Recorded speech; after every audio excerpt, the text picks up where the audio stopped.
Bueno, yo quiero invitar al pastor Jorge Gómez, que lo quiero presentar más bien como un amigo. Adelante, Jorge. Le damos un gran aplauso de bienvenida. Jorge, acércate, por favor. Bueno, el pastor Jorge nos conocemos desde la época que teníamos flequillo, así que... Y jugábamos al ping-pong. No voy a decir que yo le ganaba porque no sería del todo justo, pero bueno, aparte de una hermosa hermandad en Cristo, compartimos una linda amistad. Hemos servido juntos, él ha pastoreado, copastoreado con Marcelo y conmigo la congregación. Y bueno, muchos por ahí no los conocen, que se han sumado después, pero bueno, tenemos tiempos muy lindos de recuerdo. Y bueno, y él tiene algo particular de compartirnos de una experiencia que él vivió como el director ejecutivo de Asiera, ¿verdad? ¿Te presento bien? Por ahora. Director ejecutivo de Asiera. Él nos va a compartir un poquito qué es Asiera, qué hace, por qué hizo esta tarea, a dónde lo envió, qué viaje nos va a contar y bueno, nos va también a exhortar con la palabra. Así que quisiera hacer una oración por él. Vamos a dirigir nuestros brazos hacia él. Señor, bendecimos la vida de Jorge, de Susi, de Rocío, de Celeste, de Aide también, a quien tanto queremos. Amén. Y que tan lindos recuerdos tenemos desde los comienzos de nuestra iglesia con todos ellos, Señor. Gracias porque ellos te están sirviendo en el lugar en que los has puesto. Señor, por el servicio que realizaron acá y donde ahora te sirven. Señor, en particular por el rol tan relevante que Jorge tiene bendiciendo a las distintas naciones compartiendo la palabra. Señor, y por lo que nos va a compartir hoy, pedimos que tu Espíritu le guíe a la palabra justa y oportuna. Y bendecimos su gestión en Asiera, bendecimos a la familia, también las congregaciones donde ellos están siendo parte ahora, los bendecimos también. Y dejamos que tu Espíritu, Señor, sea el guía y director de este tiempo. Oramos en el nombre de Cristo Jesús. Amén. Amén. Bueno, gracias, Pastor Gabriel. Qué alegría estar acá. La verdad que estoy muy emocionado. Bueno, antes de compartir la experiencia y la palabra, no puedo dejar de mencionar lo feliz que estamos, ver tantas caras conocidas con las cuales hemos compartido pero muchísimos años de servicio al Señor, anécdotas, ¿no? Cuando lo vi a Pablo, venía a mi mente, no sé si te acordás, Pablo, cuando visitábamos distintos barrios, íbamos con una motito a visitar barrios en situación de vulnerabilidad. Me vino eso a la mente cuando me encontré con Pablo, con Vale. Qué bendiciones verlos aquí, ver la iglesia tan creciente y por sobre todas las cosas zambullidos en la presencia de Dios, bien consustanciados con su palabra. Se percibe esa atmósfera espiritual que es necesaria para entender y creer que hay un Dios y una vida eterna para todos aquellos que le creen. Amén. Decimos amén. Quiero dejar los saludos de Susi, de Cele, de Rosy y de Aide. Teníamos planeado venir, pero hace 2 días llegó uno de los hermanos de Susi que está colaborando con la Asociación Evangelística Billy Graham. Ustedes saben que en los próximos días el hijo del recordado Billy Graham va a estar aquí en Buenos Aires, va a predicar en el estadio de Vélez el 7 y 8 de noviembre, así que hay una gran preparación en torno a esa campaña evangelística. Y como bien decía Gabriel, todavía seguimos colaborando en Asiera en esa función, no sé hasta cuándo, a veces nos queremos desprender de la misma, pero bueno, hasta ahora nos piden que continuemos un poco más. Y también estamos sirviendo en la Asociación Luis Palau, estamos trabajando con varios proyectos evangelísticos. En pocos días en la ciudad de Rosario, en el Monumento a la Bandera, allí habrá una gran actividad y también está programado el llegar con el Evangelio a distintos sectores. Esa es la idea, que todos sin excepción conozcan acerca del Evangelio. Quiero mostrarles unas imágenes, como bien decía el pastor Gabriel, en el mes de agosto fuimos invitados con la Junta Directiva de Asiera. Les comento, quienes no conocen qué es Asiera, es una alianza que representa a unas 20.000 iglesias en el país. Sería la representación mayoritaria de las iglesias evangélicas. La iglesia aquí del Camino forma parte de esta red de iglesias.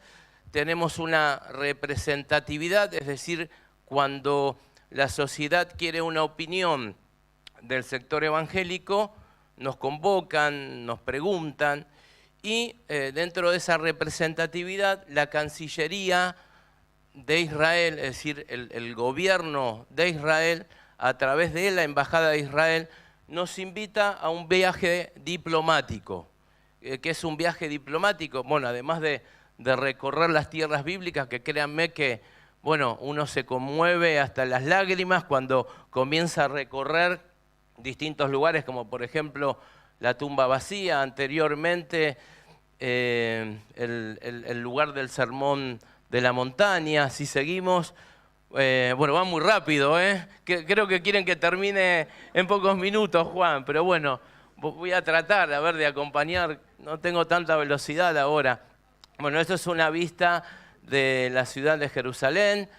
Si seguimos avanzando, bien, como ven, no sé si abajo aprecian tumbas, ¿sí? Bueno, está el mito, o estaba el mito, que por poner tumbas, esto fue por causa de una de las invasiones asirias, estaba el pensamiento en Asiria que por poner esas tumbas iban a impedir, ¿sí?, la creencia de que el Mesías finalmente se iba a acercar en Jerusalén. Es un mito que da vuelta en Israel y por eso esas tumbas. Seguimos. Bueno, el Monte de los Olivos, pero viéndolo desde, desde otra posición, ¿sí? Ese es un árbol milenario, no es el árbol, ¿sí?, de la época de Jesús, sino 1000 años, tiene 1000 años de antigüedad. A ver si la próxima... Bien, bueno, ahí ya comenzamos a ver en otra dimensión.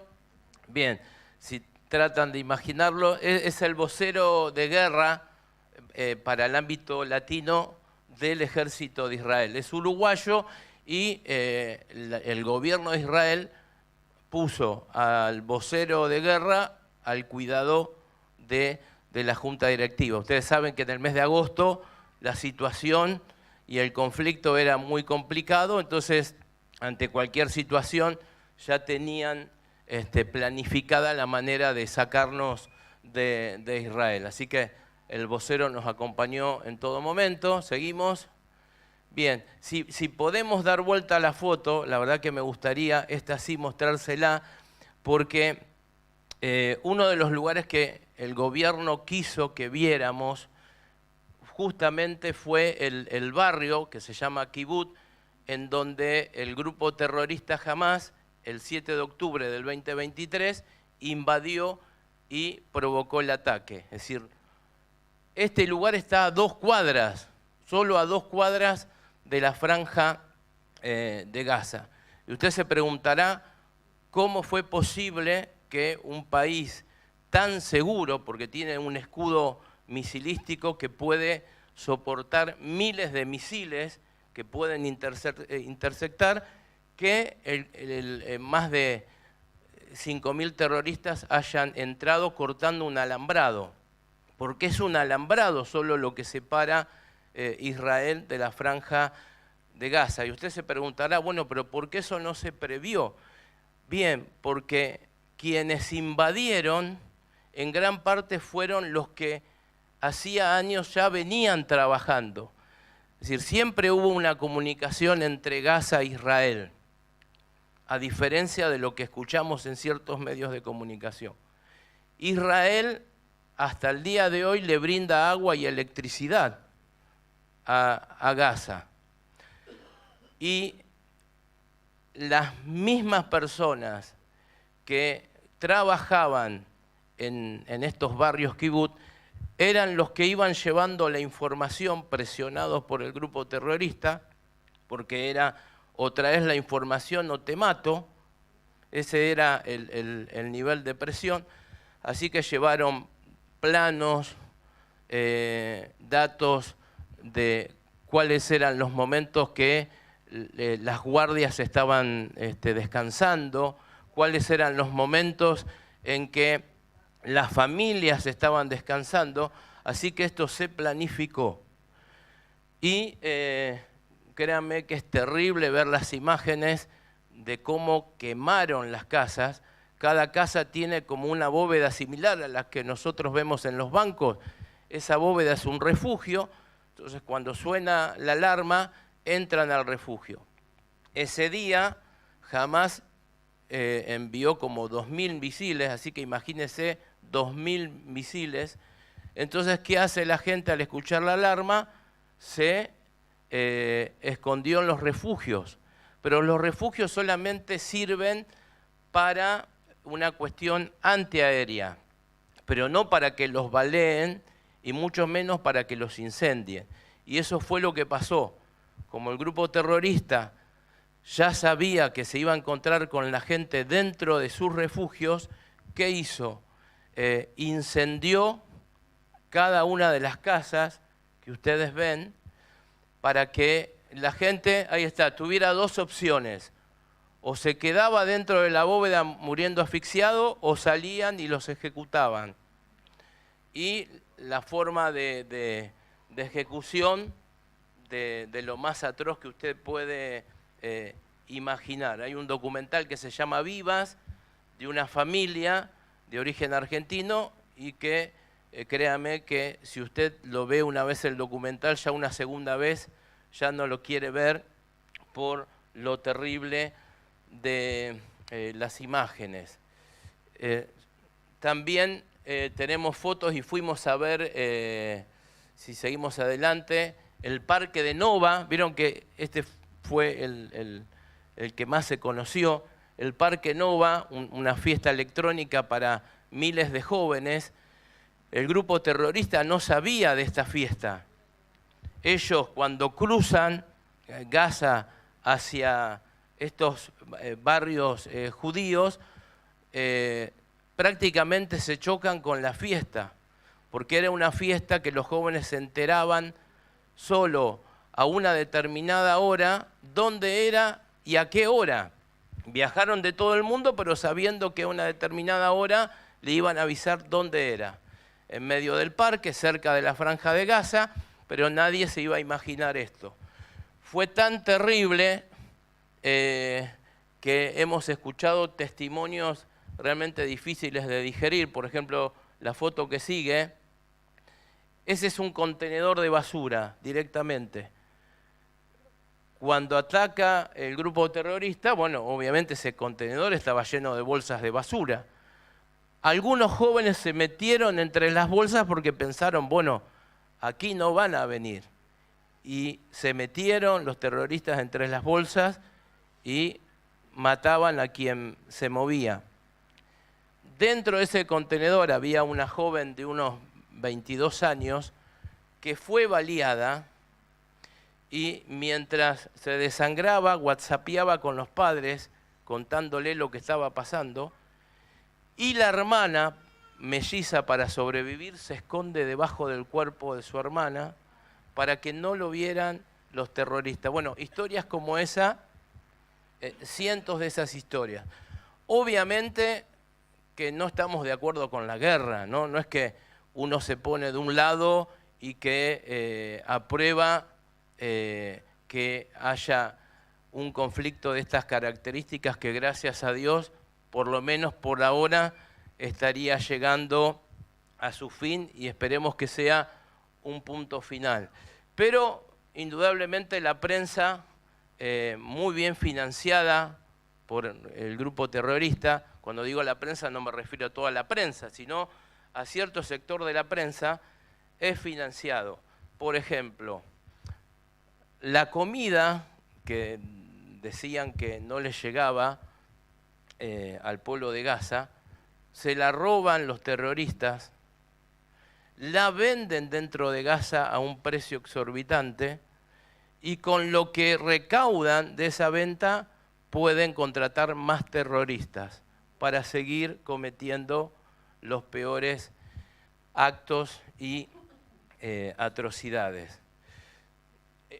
Aprovechamos que estábamos a 2 cuadras de la Franja de Gaza, tuvimos un lindo tiempo de oración por la liberación de todos los que están en cautiverio, y hace 2 días en un acto tuvimos una reunión con el embajador de Israel y ellos creen que entre mañana y pasado puede ocurrir la liberación, aunque saben que están negociando, no negocian con un Estado, sino que están negociando con un grupo terrorista que es impensado lo que ellos pueden llegar a hacer en las próximas horas. La verdad que quedamos conmovidos al verlo directamente, y el mundo terrorista tiene otra forma de mirar el mundo muy distinta a la nuestra. Nosotros entendemos lo que es diferencias geográficas, demográficas, diferencias de cultura, como que uno aprendió otra manera de ver el mundo. Ellos lo ven distinto. Para el terrorismo el mundo se divide solamente en 2 grupos: el islamismo radical y el resto, ahí lo integran los cristianos, los judíos y los musulmanes moderados. Ellos tampoco están de acuerdo con los musulmanes moderados, es decir, con aquellos que tienen un respeto hacia el resto de las religiones. De hecho, el terrorismo se encarga no solo de matar judíos, no solo de matar cristianos, sino también musulmanes pacíficos. Hoy se habla muy poco en la prensa de las matanzas que se están produciendo en el mundo con los cristianos. Nigeria, hoy nadie habla de Nigeria, y en Nigeria incendian iglesias o casas que ya saben que hay cristianos, y si sobreviven del incendio los ejecutan. Eso es lo que está pasando actualmente en Nigeria, pero obviamente hay organismos que no dicen nada, es decir, miran hacia otro lado, pero esto es una gran realidad. Es decir, no solo hay una persecución abierta a todo lo que tiene que ver con la comunidad judía o con los valores judíos, sino también hay una persecución en distintos sectores de África, Nigeria, y ni que hablar Medio Oriente. Franja de Gaza había 4.000 cristianos, hoy quedan 800, es decir, 800 cristianos que obviamente saben y son conscientes de lo que implica vivir en un lugar en donde la devoción es Alá, pero la forma de demostrar esa devoción es matando a un cristiano, matando a un judío o a un musulmán que no está identificado como un radical. Y dentro de este viaje diplomático nosotros pedimos hablar con los pastores en Israel. Hay una alianza de iglesias, hay pastores que coordinan esas alianzas. Hoy hay 40 iglesias evangélicas en Israel. Es decir, el 0,2% de la población se define como cristiano evangélico. Y si bien la comunidad judía tiene un aprecio muy grande por el pueblo evangélico, porque nos llaman los amigos de Israel, como en Israel la religión oficial es el judaísmo, no podés predicar abiertamente. Es decir, en un templo como este podés hacerlo, pero en la vía pública, si yo quiero que ella conozca el mensaje del Evangelio, le tengo que pedir permiso, y si ella no me da el consentimiento, y si no queda claro que ella me da el consentimiento, ella me puede denunciar y yo voy preso. ¿Está bien? Y algo que descubrimos cuando estábamos reunidos con los pastores es que funcionarios del Ministerio del Interior, porque en Israel hay un sector muy ortodoxo, pero muy ortodoxo, habían bloqueado la entrega de visas religiosas a misioneros que obviamente querían viajar para colaborar con las distintas obras misioneras. Nos cuentan esto los pastores, porque gracias a Dios fueron muy respetuosos del gobierno de Israel y nos permitieron tener las reuniones en privado, y cuando nos cuentan esto, ese mismo día lo reunimos al vocero de guerra y le dijimos, mira, esta es la situación, Ustedes dicen que somos sus amigos, entonces queremos que resuelvan este problema.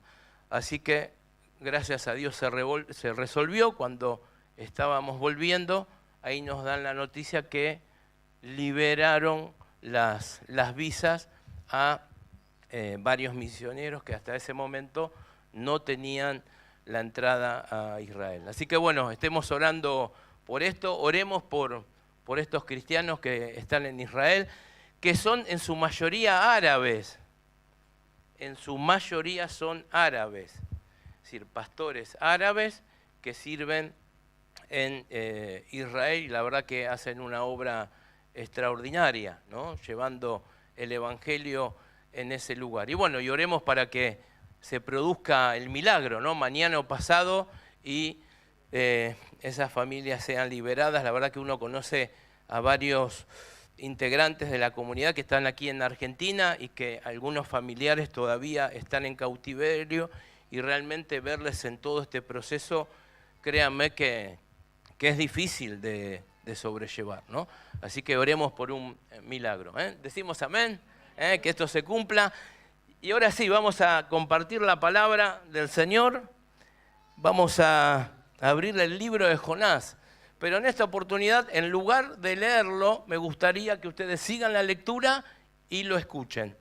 Hay una versión de la Biblia que se llama Lectura Pública de la Biblia, no sé si alguno la conoce, o Audio Biblia Dramatizada, en donde puedes escuchar la Biblia al mejor estilo de radioteatro.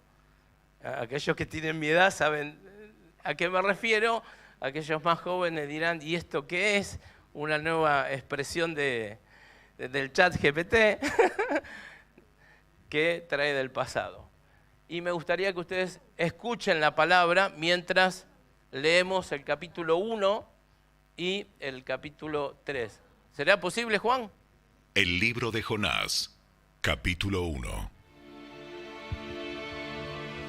El Señor le dio el siguiente mensaje a Jonás, hijo de Amitai. Levántate y ve a la gran ciudad de Nínive.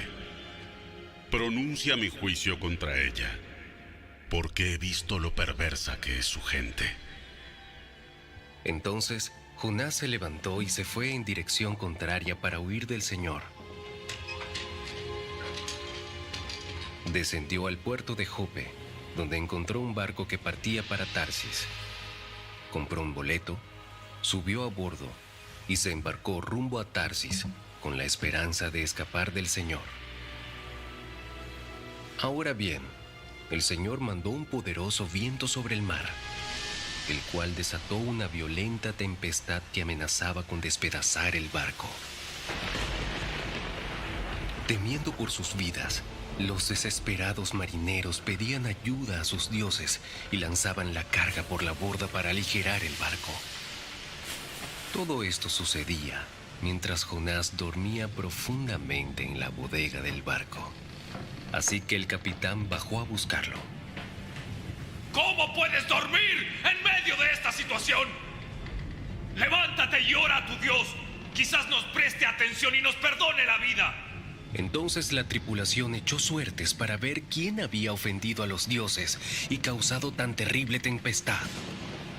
Cuando lo hicieron, la suerte señaló a Jonás como el culpable. Así que los marineros le reclamaron. ¿Por qué nos ha venido esta espantosa tormenta? ¿Quién eres? ¿En qué trabajas? ¿De qué país eres? ¿Cuál es tu nacionalidad? Soy hebreo y temo al Señor, Dios del cielo, quien hizo el mar y la tierra. Los marineros se aterraron al escuchar esto, porque Jonás ya les había contado que huía del Señor. ¡Ay! ¿Por qué lo hiciste? Como la tormenta seguía empeorando, le preguntaron. ¿Qué debemos hacer contigo para detener esta tempestad? Échenme al mar y volverá la calma. Yo sé que soy el único culpable de esta terrible tormenta. Sin embargo, los marineros remaron con más fuerza para llevar el barco a tierra, pero la tempestad era tan violenta que no lo lograron. Entonces clamaron al Señor, Dios de Jonás. Oh Señor, no nos dejes morir por el pecado de este hombre y no nos hagas responsables de su muerte. Oh Señor, has enviado esta tormenta sobre él y solo tú sabes por qué. Entonces los marineros tomaron a Jonás y lo lanzaron al mar embravecido. Y al instante se detuvo la tempestad.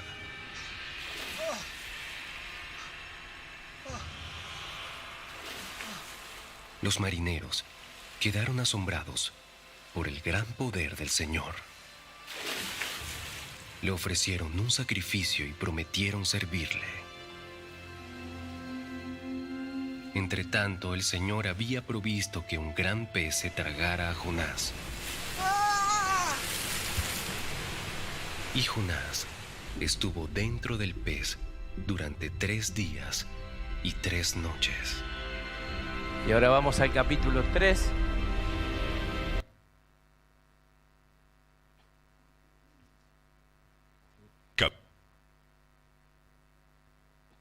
Capítulo 3.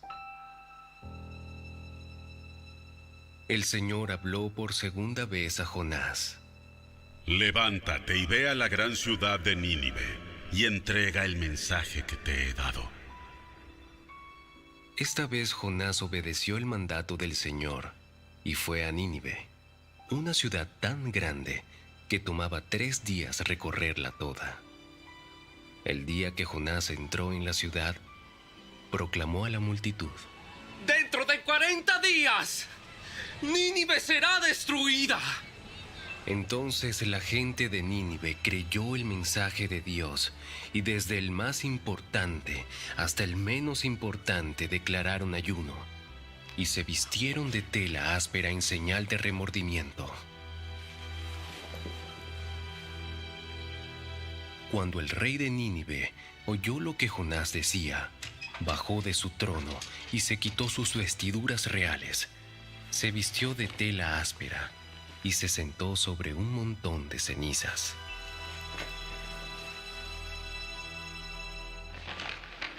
Entonces el rey y sus nobles enviaron el siguiente decreto por toda la ciudad: Nadie puede comer ni beber nada, ni siquiera los animales de las manadas o de los rebaños. Tanto el pueblo como los animales tienen que vestirse de luto, y toda persona debe orar intensamente a Dios, apartarse de sus malos caminos y abandonar toda su violencia. ¿Quién sabe? Puede ser que todavía Dios cambie de parecer, contenga su ira feroz y no nos destruya. Cuando Dios vio lo que habían hecho y cómo habían abandonado sus malos caminos, cambió de parecer y no llevó a cabo la destrucción con que los había amenazado. Bien, hasta aquí. Si ustedes quieren esta versión, pueden bajarla a su teléfono celular, escriben lectura pública de la Biblia, bajan esta versión y no solo pueden leer la Biblia, sino también escucharla. Hay distintos planes de lectura para ir escuchando y leyendo la Biblia cada día, y también hay un segmento de pequeños videos que explican o hacen una introducción de cada libro, así que aquellos que la quieran pueden bajarla en forma gratuita. Algunos datos de color del libro de Jonás. Es una sátira, es decir, como género literario es una sátira. ¿Por qué? Porque el libro pone en ridículo los defectos de los personajes principales, con el propósito de provocar un cambio en ellos. Segundo dato de color, los personajes de la historia se comportan de manera opuesta a lo que uno espera. Ejemplo, un predicador que no predica. Un grupo de marineros paganos que piden a Dios por un milagro. Y este milagro acontece con todo éxito mientras Jonás duerme. Un rey sanguinario que manda un ayuno a toda la ciudad y también le va que hasta los animales ayunan.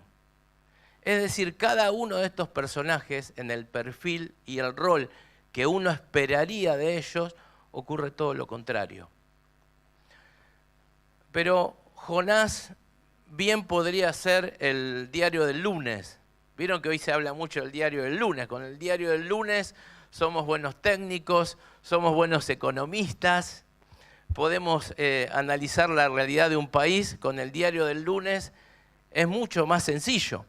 Bueno, la palabra de Dios es ese diario del lunes.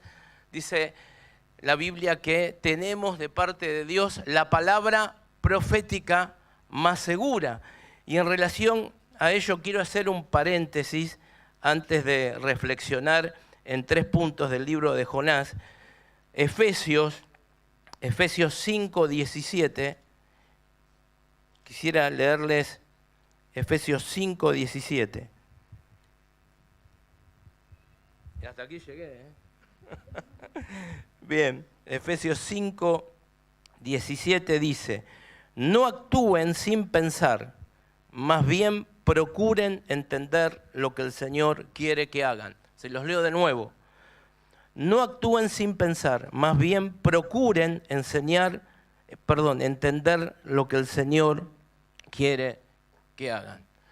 La palabra de Dios, ese diario del lunes, nos ayuda a entender lo que Dios quiere que hagamos. Y lo que Dios quiere que hagamos, solo debemos hacerlo.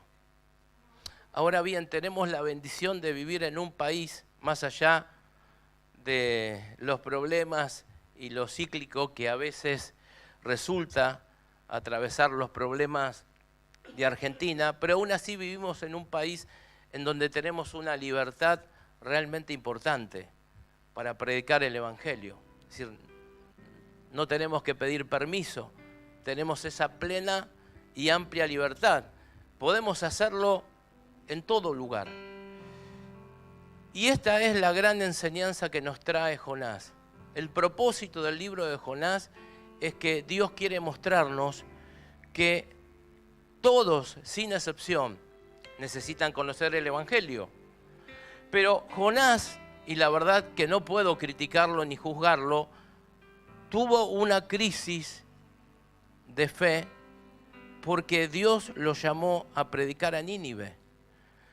Jonás no solo era un nacionalista, Jonás no solo defendía muy bien las ideas de su país, sino que él era consciente que tenía que ir a predicar a campo enemigo. Nínive es hoy Irak. Nínive hoy es una de las 17 provincias que tiene Irak. Su capital es Mosul. Y en la época de Jonás, Nínive era una nación que tenía un movimiento terrorista.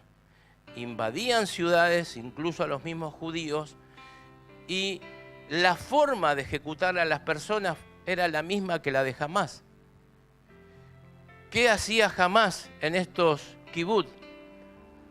Delante de los padres tiraban a los bebés al fuego. Quemaban a las familias, hacían que se abrazaran y las quemaban vivas. Decapitaban a la gente, pero una vez muerta. Es decir, la forma de ejecutar era diabólica. Así obró la ciudad de Nínive. Jonás tenía que predicar el Evangelio en un lugar que él sabía que era enemigo de Israel. Y esa crisis, esa tensión le llevó a tomarse un barco a España, porque Tarsis es España, y lo hace desde el puerto de Jope, Tel Aviv, así que era un viaje de Tel Aviv a España. Jonás paga su boleto porque él quería escapar de ese llamado de predicar en donde él nunca hubiese querido estar. Salvando las diferencias, obviamente, porque son grandes las diferencias, deberíamos replantearnos si muchas veces no ponemos límite a la predicación del Evangelio. Tenemos nuestro propio estereotipo o nuestro propio perfil de quién está abierto a escuchar la palabra de Dios y quién no. ¿Sí o no? A mí me pasa. Me ha ocurrido varias veces. Y Dios dice que Él quiere que todos los hombres sean salvos y que vengan al conocimiento de la verdad, hasta que toda lengua confiese que Jesucristo es el Señor. Y esto lo sabemos y lo creemos. Pero a veces nos encontramos con una crisis muy personal, porque pensamos que tal o cual, por su ideología, por su pensamiento, por su forma de ser, por su prontuario, o lo que usted quiera definir o calificar de esa persona, y no es apta para el Evangelio. ¿Para qué le voy a hablar? Voy a perder el tiempo. Pero Dios quiere que todos los hombres sean salvos y vengan al conocimiento de la verdad. Y les voy a contar dos prejuicios que tuve, ¿no? Para que usted sienta ánimo y crea que aunque usted vea que es imposible, Dios tiene un propósito y un mensaje para aquel que uno cree que difícilmente pueda aceptar la palabra. Hace un tiempo, no voy a decir cuándo porque si no usted va a sacar la ficha, hace un tiempo nos toca ir a hablar con un funcionario, X, ¿sí? Del gobierno nacional, digo X, porque si les doy más datos se va a dar cuenta quién. Y mi pensamiento era ir y presentar una problemática que tenía la iglesia evangélica, pero estábamos enfocados solo en presentar esa problemática, porque uno pensaba, ¿para qué le vamos a hablar del Evangelio si para mi estereotipo era una persona fría, calculador? Vamos, presentamos lo que tengamos que presentar y nos volvemos. Ese era mi pensamiento. Y con ese sentir fui a la reunión. Nos hace esperar 2 horas, para lo cual voy a la secretaria y le digo, mire, ya esperamos 2 horas, nos vamos. No, ustedes no se pueden ir. Me pide el funcionario que ustedes se tienen que quedar. Bueno, 5 minutos más. Nos manda a llamar y cuando nos abre la puerta, ¿sí? Vemos el rostro de preocupación y tensión, porque en ese momento estaba definiendo los destinos económicos del país. Mensaje va, mensaje viene. Nos sentamos y obviamente nos miramos y dijimos, bueno, ¿cómo vamos a presentar un problema en medio de la situación que está atravesando? Entonces solamente le preguntamos, mire, lo vemos muy nervioso, muy tenso. Sí, dice, estoy definiendo la economía del país. Bueno, si usted quiere nos vamos, venimos otro día. No, por favor, no se vayan. Y hasta que Dios nos ilumina y le preguntamos, pero ¿usted estaría dispuesto que tengamos una oración por usted? Porque me imagino estar en sus zapatos no debe ser nada fácil. Dice, por favor. La persona extendió las manos, le tomamos las manos, o sea, era impensado esto, y se desploma en la mesa, ¿no? No se convirtió, obviamente, pero hubo un tiempo de oración y la persona abrió su corazón. Pero el pensamiento previo es, ¿cómo le voy a hablar a una persona que para mí es fría, no le interesan los temas de la fe? Les pongo otro ejemplo. Hace un año aproximadamente nos llama el presidente de la Sociedad Rural Argentina. Nos llama y nos dice, queremos invitarles a almorzar. Bien, raro, ¿no? Porque uno no sabe ni de campo, ni de razas, y es lo que ellos hablan. Y mientras íbamos a ese almuerzo nos preguntábamos con otro pastor de qué vamos a hablar, porque mucho tema para hablar del campo no tenemos, ¿no? Y menos quienes hablan, ¿no? Y cuando llegamos nos sentamos al almuerzo y el presidente de la rural reunió a su comisión, estaba el secretario, el vicepresidente, el tesorero, la verdad que nos llamó la atención, y nos dice, ustedes se estarán preguntando por qué los invité a almorzar. Sí, justamente nos veníamos haciendo esa pregunta. Dice, por una sola razón, quiero que me prediquen. dice, yo necesito saber por qué ustedes creen en lo que creen. Así que el almuerzo es para que ustedes me hablen de Dios. Y uno tenía en su mente el prejuicio, ¿no? ¿Para qué? Y la verdad que creo que este es un momento muy propicio para predicar el Evangelio en todo lugar. Lo importante es que nos demos cuenta que es el momento. Si esto hubiese ocurrido en mi adolescencia, hubiese dicho que no, porque antes era muy fanático de Boca, ahora soy simpatizante, ¿sí? Pero nunca se me hubiese ocurrido ir a la cancha de River, ni mucho menos sacarme una foto con el escudo de River, ¿no? Y como esa foto, ¿no? Eso era impensado para mí dentro de mi estructura, ¿no? Y dentro de mi mentalidad, en mi adolescencia. Pero nos llama el vicepresidente de River y dice, queremos hablar con los evangélicos. Bueno, ¿de qué vamos a hablar? ¿De 4-4-2? No sé. ¿Cómo juega River y Boca el próximo partido? Bueno, fuimos a esta reunión y el vicepresidente nos dice, miren, nosotros tuvimos una reunión con toda la comisión directiva, con el presidente a la cabeza, y llegamos a la conclusión que River necesita incluir la dimensión espiritual. Dice, nosotros tenemos 500 chicos que vienen de distintas provincias, vemos la presión que están sufriendo de parte de sus padres para tener éxito y llegar a primera, vemos que tenemos muchos socios y nos preguntamos, ¿pero en qué creen estos socios? ¿No necesitarán de un sacerdote, de un pastor? Es lo que se preguntó la comisión de River. Dice, y queremos mostrarles lo que hicimos. Entonces nos llevan al vestuario, al vestuario River, y 2 metros antes nos dicen, paren aquí. Nos abren una sala, dice, bueno, esta sala a partir de hoy es una sala de oración. Dice, si un jugador necesita hablar con Dios, lo único que tiene que hacer es venir a esta sala. Dice, ustedes no podrían venir y escuchar a quien quiera plantear sus crisis, sus problemas. Y nosotros, y ahora nos vuelven a llamar, ¿sí? Y nos dicen que Gallardo, preocupado por estos 500 chicos, le pidió a un sacerdote que se hiciera cargo. Pero ahora se dieron cuenta que hay chicos que quisieran escuchar de Dios, pero de la boca de un pastor, no de un sacerdote. Así que dicen, bueno, ahora tenemos que definir cuántos días en la semana van a venir para poder atender esta situación. ¿Qué les quiero decir con esto?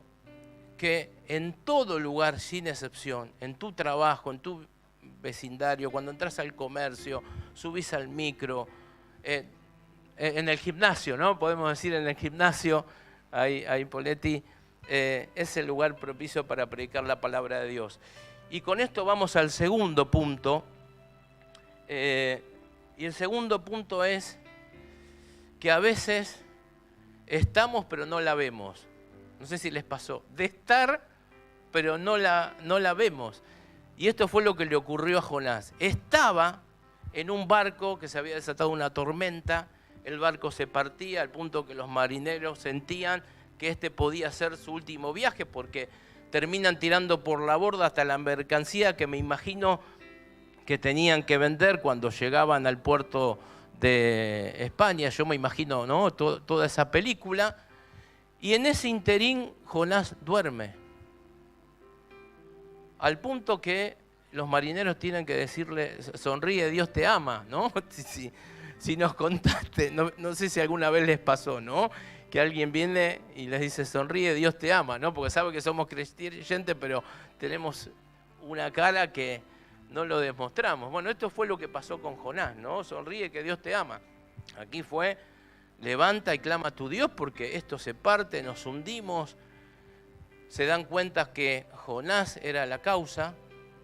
Ahora, ¿cómo termina la historia? En lugar de ser Jonás el que pide a Dios por un milagro, ¿quién pide a Dios por el milagro? Los marineros paganos.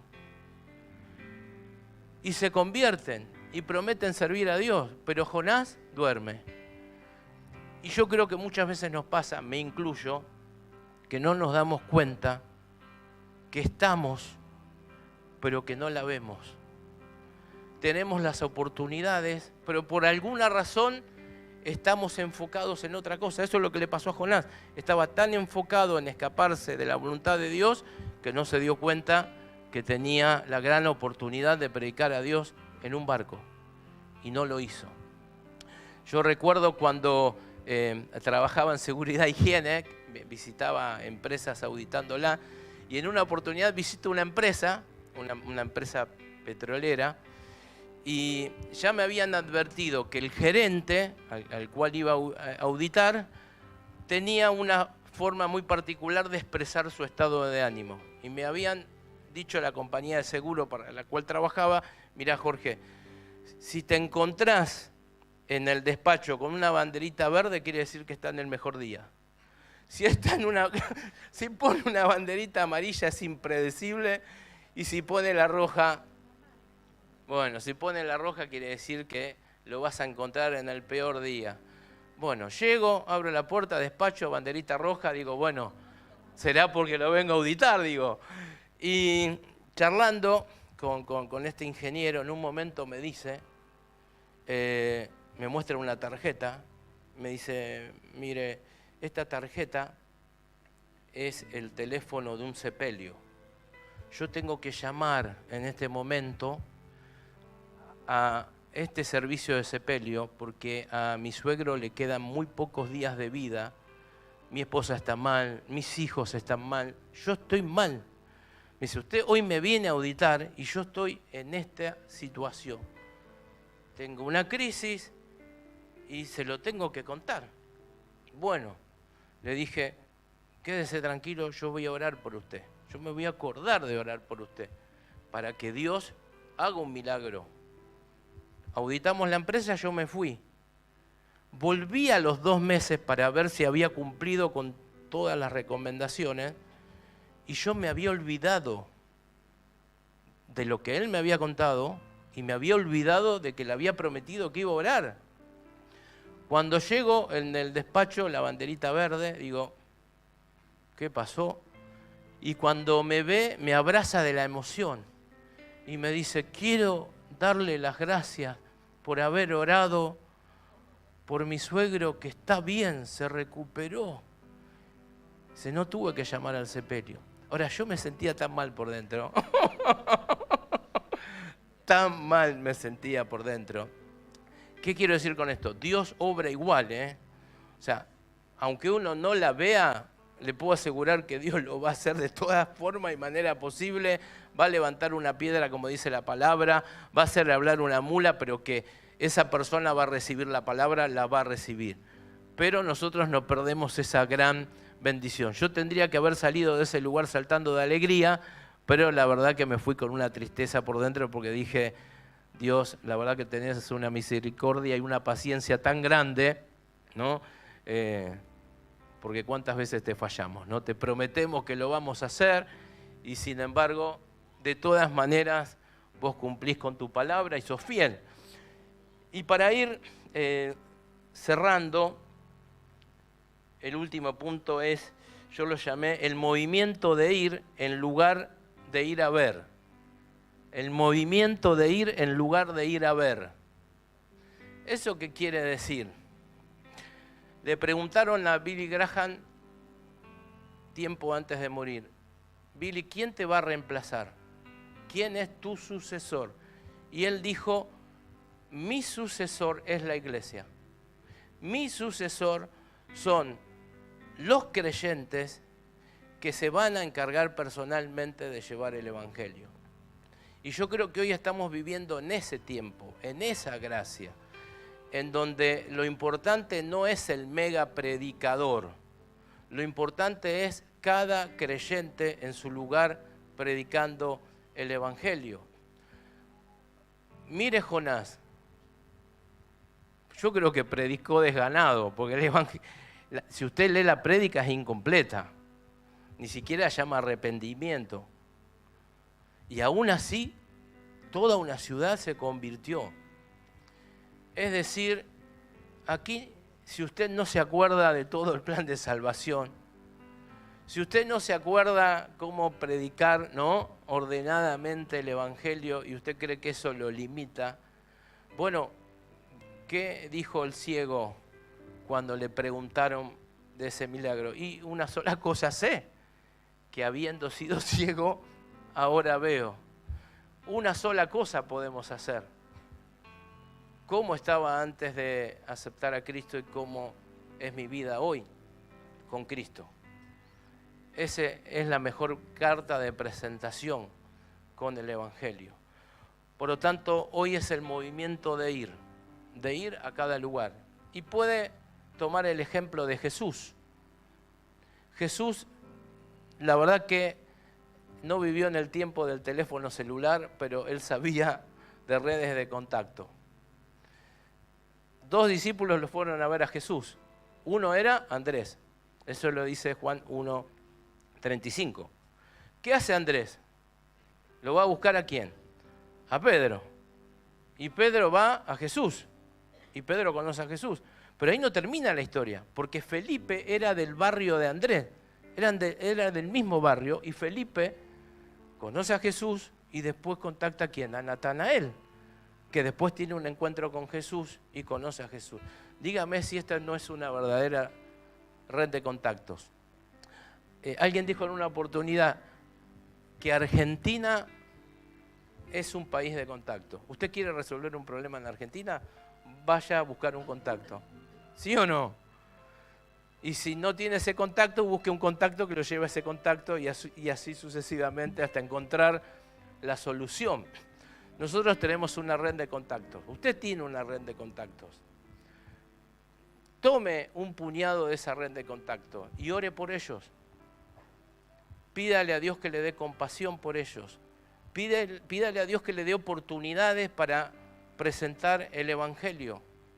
Y Dios se las va a dar. Solo orar por alguien con nombre y apellido y Dios te va a dar esa oportunidad. Dios te va a dar la sensibilidad de cuándo hablarle, de cuándo enviarle un mensaje de WhatsApp, de cuándo darle un consejo bíblico. Con mi esposa Susi tratamos de mantener un listado, ¿no?, de personas por los cuales orar y ver de qué manera podemos vincularnos con estas personas y estar pendientes de lo que les pasa. Y a veces sentimos, ¿no?, tendría que mandarle una frase bíblica o hacerle saber que estamos orando por esa persona. Yo no tengo la menor idea dónde está, qué está haciendo, pero Dios te da esa guía por el Espíritu Santo. En una oportunidad le escribo, porque sentía de escribirle, a la jefa de prensa de la Embajada de Israel. Tenemos mucho contacto con la Embajada de Israel.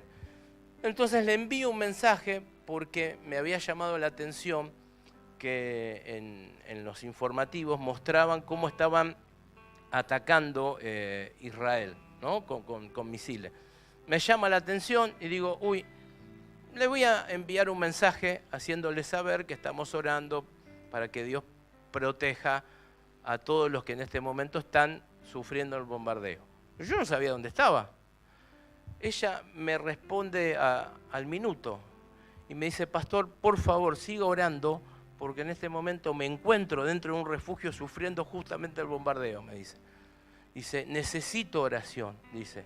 Estamos hablando de una persona de fe judía que obviamente necesita el Evangelio.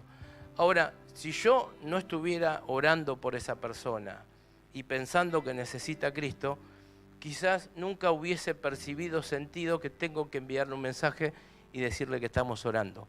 Mi pregunta es, ¿qué personas cerca tuyo necesitan de Cristo? Así que te invito a que te enfoques en ella. Y para terminar, a Jonás se lo tragó un pez, ¿no? Si quiere decirle ballena, dígale ballena, ¿no? Pero se lo tragó un gran pez. Y yo creo que ese pez que Dios lo preparó para mostrarle a Jonás que hay un Dios que es mucho más grande que su problema o que su crisis nacionalista. A veces Dios permite que nos trague un gran pez, póngale el nombre que quiera ahora, para experimentar que tenemos un Dios que es mucho más grande que nuestra crisis y que nuestro problema. Amén. Y yo quiero invitarte a ponerte de pie y mientras el grupo de alabanza nos ministra, que le pidas a Dios, ¿sí?, que actúe en esa crisis, en ese problema, que como Jonás quizás haga que tu energía esté enfocada en esa situación mucho más que lo que Dios quiere mostrarte para servirle y para ser un agente de bendición a aquellos que le necesitan. Así que yo quiero dejar este tiempo de oración para que el pastor cierre, pero entregarle a Dios esa crisis y Dios va a abrir la boca de ese gran pez, porque Dios es más grande que nuestro problema. Amén.